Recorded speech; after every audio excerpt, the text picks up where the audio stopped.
Halo semuanya, selamat wayah Kio ya, dimanapun kalian berada. Kembali lagi bersama Mamang dan di video kali ini kita bakal lanjutin manhwa Mata-Mata dalam Kultus Demonik. Kita masuk di part 8. Di awal video ini, sementara itu, wilayah Gunung Cheon tempat di mana Maoh berkeliaran adalah sarang para demon, tempat lahirnya tiran itu sendiri. Puluhan ribu pengikut yang bersumpah setia kepada sang pemimpin kultus telah lama menetap di sini, membentuk sebuah negara kecil. Oleh karena itu, kendali kultus Dipa yang tak mencapai semua orang, membuat beberapa tikus tertentu membahas membentuk faksi mereka masing-masing dan mendapatkan kewasaan. Di antara kelompok-kelompok itu, geng Black Dragon yang dipimpin oleh Yongtae, seorang mantan demon rank ke-6, adalah organisasi yang terbentuk cukup besar dan telah memerintahkan desa Moondraper untuk sekian lama. Akan tetapi, sore itu mereka kedatangan tamu yang tak seperti biasanya, di mana Tuan Muda Ke-7 tiba-tiba mengunjungi mereka yang sedang asik berjudi. Ditambah lagi, sejak kedatangannya, Mao sama sekali tak mengatakan apapun, yang itu membuat Yongtae kebingungan berpikir, apa-apa Anda? Kenapa hari ini dia tiba-tiba bersikap serius? Biasanya otaknya yang bodoh itu hanya berisi kesenangan saja kan? Ya, untuk sekarang mengikuti saja. Dengan pikiran seperti itu, Yongtae pun mencoba mencairkan suasananya dengan bertanya, Tuan Muda Ke-7, apa yang membuat Anda datang kemari tanpa memberi kabar begini? Kami di sini sedang berjudi untuk menghabiskan waktu. Jika Anda bosan, bagaimana jika Anda bergabung dengan kami? Mao yang masih merasa kesal dengan perlakuan Jisoo sebelumnya pun berkata, apa kau terlihat sedang ingin melakukannya, ha? Sudahlah, aku memiliki pekerjaan untuk kalian. Ada bajingan yang membuatku kesal. Kalian harus mengurusnya. Namanya Jang Jisoo. Besok dia akan bertugas sebagai pelayanku. Mendengar hal itu, Yongtae dan para anggota gengnya pun sontak terdiam berpikir, apa? Saat dia bilang pelayannya, itu berarti setidaknya pelayan itu demon rank ketiga dan master top tier kan? Dia menyuruh kami untuk mengalahkan monster seperti itu? Bukankah itu sama saja menyuruh kami untuk mati? Namun, meskipun pikirannya berkata begitu, Yongtae yang tak mampu menolaknya secara langsung pun bertanya, jadi, apa yang harus kami lakukan Tuan Muda? Sebenarnya, kami sudah menerima permintaan sebelum yang satu ini. Jadi, mungkin akan sedikit sulit untuk kami untuk langsung mengerjakannya. Jika itu memang sepenting itu, setidaknya saya bisa memberitahu orang lain. Sayangnya, belum sempat Yongtae menyelesaikan kalimatnya. Mao yang tak menerima penolakan seperti itu pun langsung saja menggebrak meja hingga terbelah dua. Yang tentu saja membuat Yongtae sontak terdiam berpikir, Apa? Apa dia baru saja menghancurkannya dengan tangan kosong? Meja seberat 20 kg yang diperkuat dengan besi ini. Di saat Yongtae berpikir seperti itu, Mao yang masih mengepalkan tinjunya pun meliriknya berkata, maksudmu, kau kekurangan orang nih, beneran? Yongtae yang ketakutan pun membalas, tidak, kami punya banyak orang. Kami benar-benar memiliki banyak orang. Tapi Tuan Muda, mau bagaimanapun, kami hanya tercunggu kerendahan. Bagaimana bisa kami menghadapi orang yang cukup kuat untuk menjadi pelayan Anda? Mao yang berdiri di depannya pun menimpali. Oi, kenapa kau dari tadi kau mengeluh tanpa henti? Berhenti meremehkan dirimu sebelum kau memulainya. Orang yang aku bicarakan ini adalah demon rank ke-7 rendahan. Yongtae yang tak menduganya pun sontak tersentak bertanya, apa? Apa Anda baru saja bilang demon rank ke-7? Orang yang seharusnya menjadi pelayan Anda itu kan?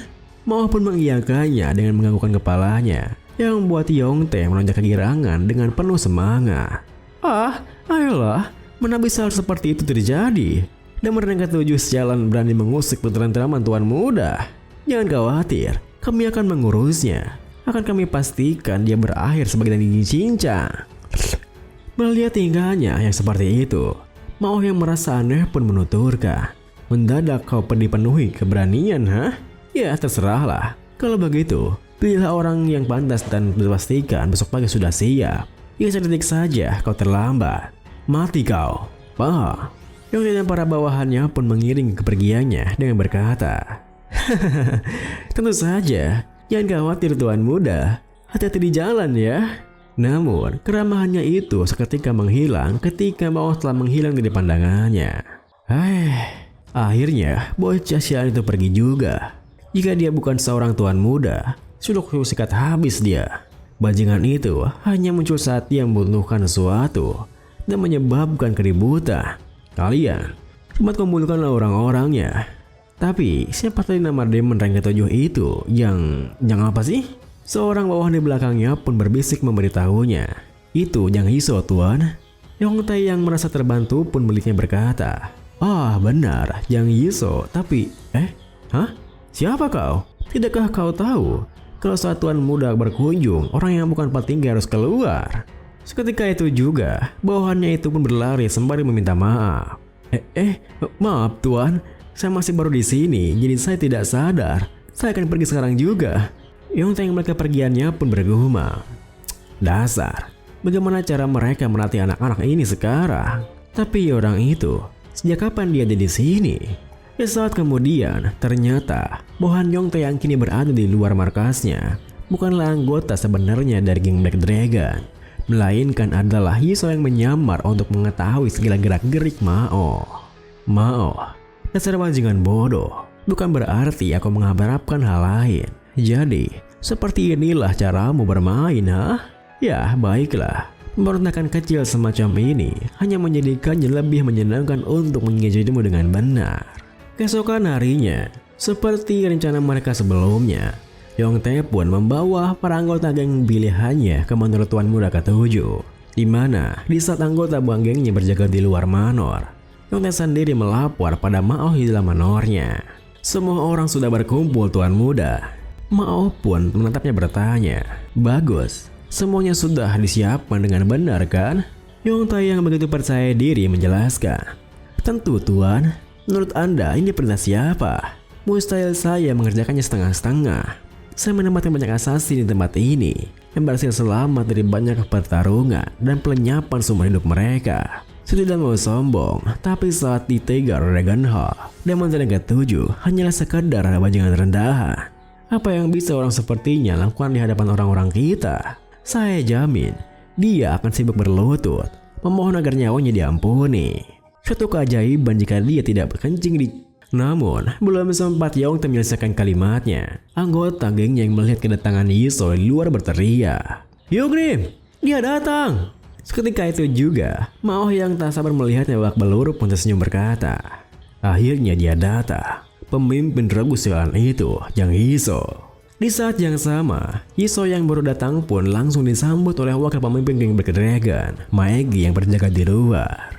"Jadi rupanya itu kau, Bajingan yang tak tahu tempatnya dan berani mengusik Tuan Muda ke-7." Hiso pun dengan tenangnya berkata, "Benar, mungkin itu aku. Tapi kau siapa ya? Dengan mata yang besar itu, aku jamin kau punya penjangkauan pandangan yang bagus." Maegi pun mengatakan namanya yang membuat Hiso melanjutkan, "Oh, siapapun yang mendengar pasti tahu kalau nama itu sangat cocok untukmu. Tapi hei, apakah tidak apa-apa bagi geng Black Dragon untuk memiliki ikan lele di kepemimpinannya? Bukankah kau lebih cocok di Mudfish Gang kan?" Seketika itu juga, Maegi yang merasa kesal dengan hinaannya pun mengayunkan tinjunya sembari berteriak, Apa jika ini baru saja memanggilku ikan? Apa kau mau mati?" Mendengar teriakannya, Yongtae pun mengajak Mao untuk keluar melihatnya. "Oh, apa mereka sudah mulai? Ya, siap. Anda bilang untuk menjaganya tetap hidup sampai Anda tiba, Tuan Muda. Sepertinya mereka tak bisa menahan diri. Mereka selalu setia kepada Anda. Terkadang hal itu membuat mereka bertindak sendiri." Sayangnya, dugaannya itu meleset jauh, di mana malah Maegi yang terkapar di sana dengan Hiso yang sedang mengambil uang miliknya. Lele ini atau siapa itu namanya? Bagi para preman jalanan, kenapa kantong yang kosong begini sih? Tak ada yang pantas diambil, sama sekali tidak ada. Melihat hal itu, Mao pun melangkah mendekat sembari berkata, "Yang Hiso, dasar bajingan, beraninya kau." Hiso pun segera bangkit menyapanya dengan sopan sembari membalas, "Oh, Tuan Muda ke-7, Anda sudah tiba." Pelayan Yang Hiso melapor pada hari pertama perlayanan terhadap Tuan Muda. Sebelumnya, situasinya sedikit kacau. Dan saya takut kalau saya sudah bertindak tidak sopan. Tapi yang lebih penting, bagaimana kesehatan Anda? Apa Anda baik-baik saja? Maoh yang kenal kesalahannya pun menimpali. Hah? Bajingan ini baru saja. Di sekian banyak orang, kau berani bertanya ke bagaimana kabarku? Urusan macam apa ini? Yiso pun tertawa menuturkan. Hahaha, saya sering mendengarnya. Tapi kenapa ada banyak sekali orang di sini? Apa Anda mengumpulkan mereka hanya untuk menyambut saya? Bersama dengan anggota geng Black Dragon yang bersiap di belakangnya, Maoh menekankan. Ya tentu saja, semakin banyak penyambutannya semakin seru. Aku pastikan untuk membawa cukup orang untukmu agar bisa menikmatinya sampai mati. Jadi, bahkan setelah semua ini, kau masih mengira kau bisa menjadi pelayanku? Yiso pun tersenyum menatapnya berkata, tentu saja, Anda tahu, ambisi saya itu besar, tapi asal-usul saya, sedikit rendahan. Jadi saya rasa, saya akan mencoba keberuntungan saya dengan menembak kepada tuan muda ketujuh yang terhormat dan mendaki jalan saya naik. Sederhananya, saya tak sabar untuk berpegangan kepada penyelamat. Maoh yang tak mempedulikannya pun membalas, hah, dasar bodoh. Jika itu tujuanmu, kau memilih tempat yang terburuk. Kau pasti tidak dengar, aku sudah berada di posisi terbawah saat ini. Yiso yang tahu berlebih baik dibandingkan siapapun tentang Maoh pun menimpali. Tidak perlu khawatir soal itu, Tuan Muda. Satu persis di mana posisi Anda. Jadi Tuan Muda, yang perlu Anda lakukan hanyalah mengikuti saya naik ke atas. Mendengar perkataannya, Maoh yang tak menduganya pun terdiam berpikir. Apa-apaan bajingan ini? Apa dia sedang serius sekarang? Dasar keparat. Apa akhirnya aku sudah gila? Kenapa aku bahkan menganggapnya serius? Itu hanyalah omong kosong dari Demon Ringkat 7 rendahan, tidak lebih.